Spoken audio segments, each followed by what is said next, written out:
கவிதையை பத்தி ஒரு பாட்டு பாடியிருக்கீங்க. நீங்க ஏதாவது ஒரு கவிதை மாதிரி ஒரு காதல் பத்தியோ இல்ல நட்பு பத்தியோ ஏதாவது ஒன்று சொல்லிட்டு எல்லா வரவங்களும் ஒரு கவிதையோட இன்னைக்கு வரணும். சொல்லுமா. ஆமாமா சொல்லு. நீங்க தான் போன வாரம் ஐ கான்டாக்ட் விட்டீங்களா? டேய் என்னடா பண்ற? மறுபடியும் ஐ கான்டாக்ட் சார். டேய் நடிக்காதடா. காதல் என்றது முட்டை சந்தில் இருக்கிற நாய் மாதிரி. அது முட்டை சந்திலையா? முட்டு சந்து. சொல்லு அழகா. அம்மா ஒரு நிமிஷம் இல்லம்மா. காதல் வந்து முட்டையா? காதல் என்றது முட்டை சந்தில் இருக்கிற நாய் மாதிரி. அதை நம்ம கடிக்காத விடாது. ஓஹோ. அடி காதல் என்றது முட்டு சந்தில் இருக்கிற நாய் மாதிரி. அது நம்மள யார் எழுதி? சாமி நீ எழுதி கொடுத்தியாது? இல்ல மாகாப்பா எழுதி கொடுத்தது சார். சார் என்னோட கவிதை புத்தகத்துல 4வது பக்கத்துல இருக்கிற கவிதை. பாப்பா முதல் பக்கத்துல எப்படி இருக்கு யோசிச்சு பாரு. நான் ஒரு கவிதை சொல்லுப்பா. நான் கேட்டது ஸ்வேதாமா. ஆனா சேனல் கூட்டு வந்து ஸ்வேதாவோட அம்மா. இது என்னம்மா அது? எதிரிக்க மாட்டேன் மக.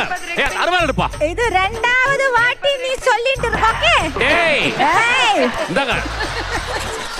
எஃபெக்ட் கொடுறேன். அவங்க பார்க்க தான் அந்த மாதிரி வேற மாதிரி சித்ராமா இவங்க எல்லாம் வேற மாதிரி ரவுடிஸ் தெரிஞ்சுக்க.